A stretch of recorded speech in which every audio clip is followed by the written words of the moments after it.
Hoy nos metemos con un análisis que propone algo bastante llamativo, ¿no? Sí, desde luego. La idea de que si Hobbes veía al papado como la gran amenaza, Exacto. pues que hoy ese papel lo juega el capitalismo global y el hiperconsumo. Es fuerte, sí. Es una idea potente, la verdad. Así que vamos a ver cómo este pensador inglés, de hace ya 4 siglos casi, Sí, por ahí. pues cómo su Leviatán nos puede dar alguna clave sobre las tensiones de ahora. Nos basamos en una fuente, un texto llamado Hobbes, Capitalismo contra el Leviatán. Eso es. La idea central es usar a Hobbes como una lente, digamos. No para decir que la historia se repite tal cual, eso nunca pasa, Claro. sino para ver si la estructura del conflicto que él vio, o sea, un poder estatal fuerte desafiado por una fuerza que está más allá de las fronteras, Una fuerza transnacional. exacto, que además reclama lealtades. Pues si eso resuena hoy, queremos ver qué luz arroja sobre nuestro presente, sobre ciertas corrientes políticas, económicas. Entendido. Pues para empezar y ponernos en situación, recordemos un poco a Hobbes. ¿Por qué creía él que hacía falta ese Leviatán, ese poder tan absoluto? A ver, Hobbes parte de una imagen muy potente, ¿no? El famoso estado de naturaleza. Ajá. La idea de que sin una autoridad común, sin alguien que ponga orden, la vida sería, bueno, la guerra de todos contra todos. El bellum omnium contra omnes. La frase es tremenda. Y la descripción que hace es desoladora. Una vida solitaria, pobre, desagradable, brutal y corta. Uf. Sí. Es el miedo a eso, sobre todo el miedo a morir violentamente, lo que nos empuja, según Hobbes, a usar la razón y buscar una salida. Y la salida es el contrato social, ¿no? Pero ojo, que no es un contrato como los de ahora entre iguales. Exacto. Y eso es clave. No es un pacto con el gobernante. Ah, Es un pacto de todos con todos para someterse a un poder soberano. Un poder que tiene que ser absoluto, indivisible. o sea, ¿renunciamos a nuestros derechos? A casi todos, sí. Los cedemos a cambio de seguridad. La única excepción, dice Hobbes, es el derecho a defender tu vida si te atacan directamente. Ese poder soberano es el Leviatán. Y su función principal es la fuerza, la coerción. Necesita que se le tema para que las leyes se cumplan. Si no, son papel mojado. Exacto. Hobbes es muy claro. Sin la espada, las leyes son meras palabras. Ese poder es lo que permite que haya paz, que la gente pueda trabajar, crear, la civilización. Claro, esto choca mucho con otras ideas, ¿no? Pienso en Rousseau, que decía que éramos buenos por naturaleza. Sí, la visión de Hobbes es mucho más cruda. ¿Realista, quizá? Se le considera el padre del realismo político, ¿sí? Él parte de las pasiones humanas. El miedo, el deseo de poder, la competencia. No busca una utopía. Busca evitar el caos. Exacto. Pero, ojo, hay un matiz interesante que recoge la fuente, de otra obra de Hobbes, el Decibe. ¿Ah, sí? Sí, porque ahí no solo dice lo famoso de el hombre es un lobo para el hombre, el homo homini lupus. Que ya es bastante. Sí, también dice que el hombre es un dios para el hombre, homo homini deus. Un dios. ¿Y eso cómo casa con lo del lobo? Pues reconoce que cuando hay seguridad, cuando el Estado funciona, los humanos somos capaces de cosas maravillosas. Cooperar, ayudarnos, crear. Ah, vale. La seguridad del Leviatán permite que salga esa parte más divina. No es que seamos solo lobos malos, es que sin seguridad el lobo domina. Entiendo. Es una visión más compleja. Y según la fuente, más sólida que idealizar una bondad natural. Explica el conflicto y la cooperación. Y esa es la cooperación, precisamente, la que ahora podría estar amenazada. Vale, tenemos el escenario. Naturaleza chunga, contrato por miedo, Leviatán para poner orden y que podamos ser algo más que lobos. Ahora, vamos a la analogía del texto. Hobbes tenía un enemigo claro para su Leviatán.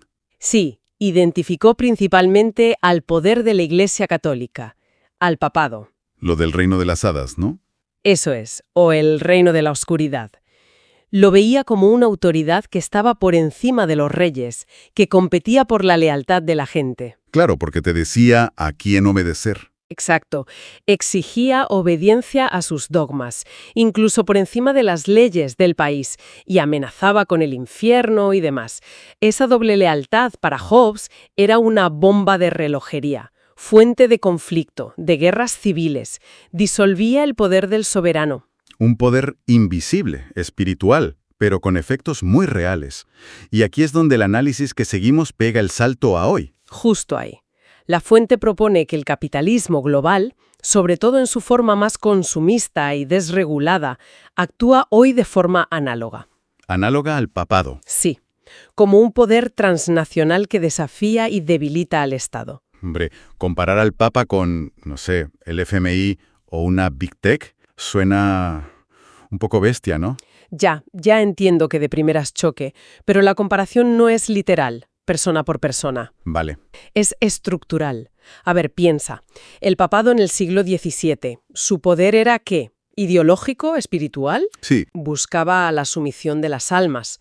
Usaba dogmas, la promesa del cielo, o el miedo al infierno, y exigía obedecer sus normas, aunque fueran contra las del rey.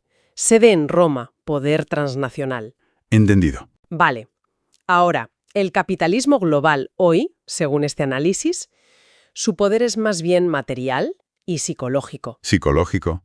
Sí, porque busca la sumisión de los deseos, a través del consumo, de la publicidad, de la promesa de felicidad o la ansiedad si no consumes. Ya veo por dónde vas. Y lo que exige no es obediencia a dogmas religiosos, sino eliminar las barreras del Estado, impuestos, regulaciones, todo lo que frene al capital. ¿Y también es transnacional? Claro, sus sedes son difusas, paraísos fiscales, bolsas, las oficinas de las grandes corporaciones. Opera globalmente. Entiendo la lógica. No es que un CEO sea el Papa, sino que la estructura de poder se parece. Una fuerza global que pide lealtad al mercado, a la marca, al consumo, y que presiona a los estados para que se adapten debilitando su soberanía.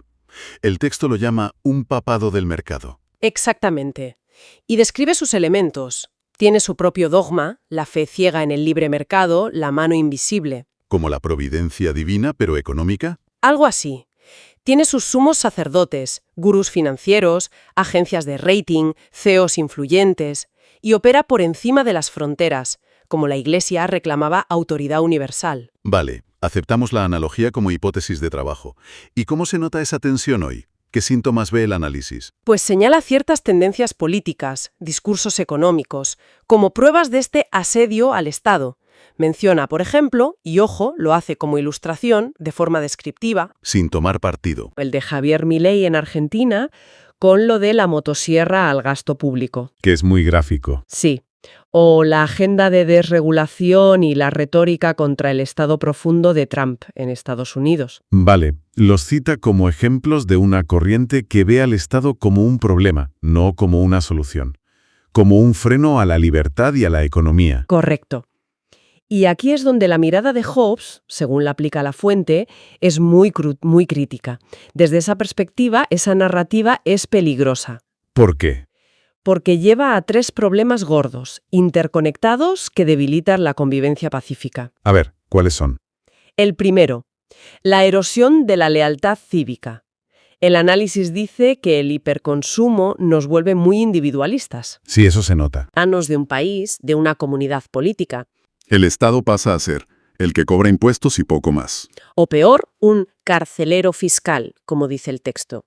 La lealtad sutilmente se va de la comunidad política, del demos, al mercado global, que es abstracto. Hombre, es fácil caer en eso.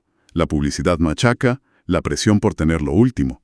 La idea de ciudadano parece menos guay que la de consumidor guay. Ese es el punto.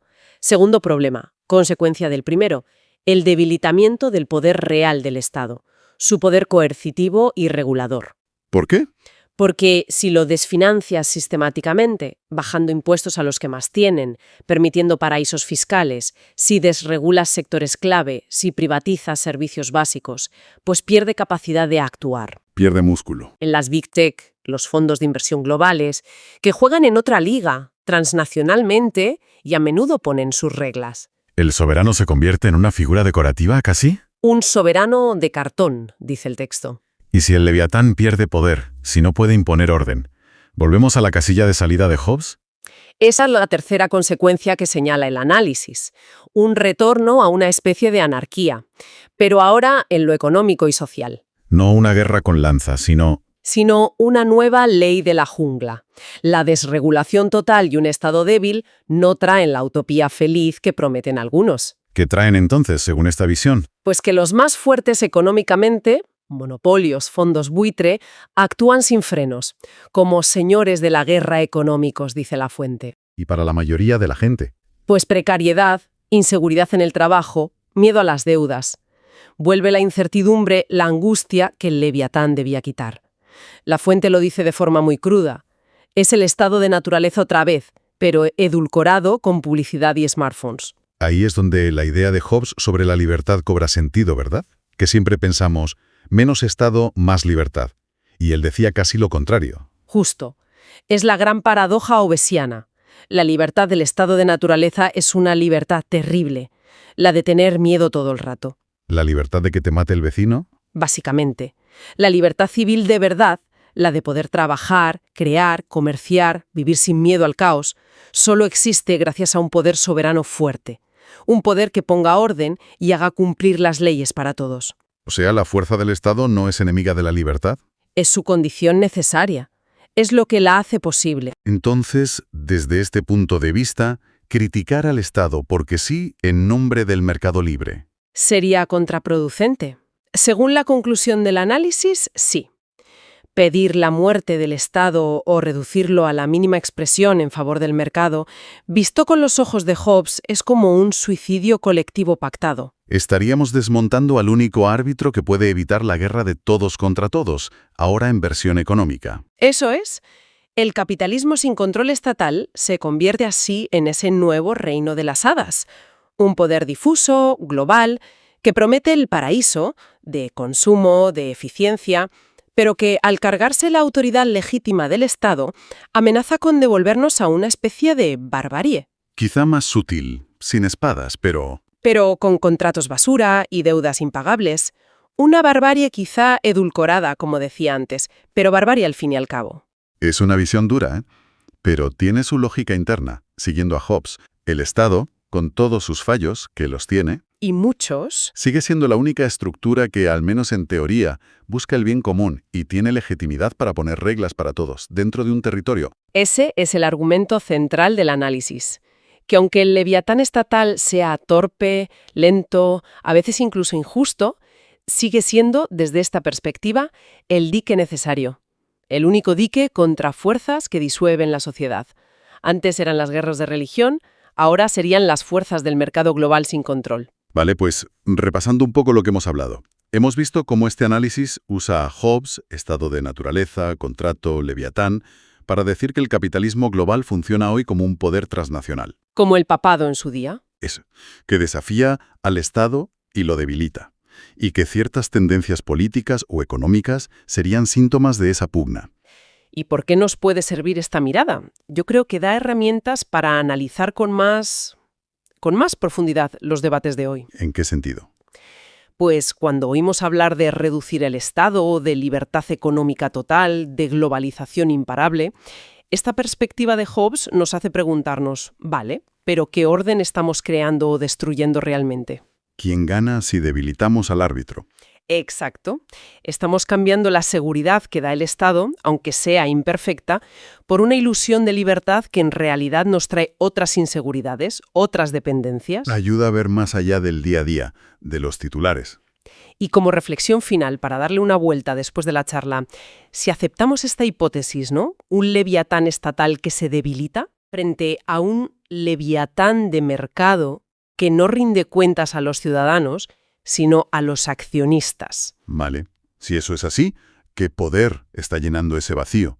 Porque el poder nunca desaparece, solo cambia de manos, de forma. Buena pregunta. Están surgiendo nuevos soberanos sin corona. Quizás las grandes corporaciones globales, o los algoritmos que deciden tantas cosas. Poderes que definen nuestras vidas sin ningún contrato social. Uf. Y si es así, ¿qué significa eso para nuestra libertad real, para nuestro bienestar? Más allá de poder comprarnos el último móvil. Ahí lo dejamos.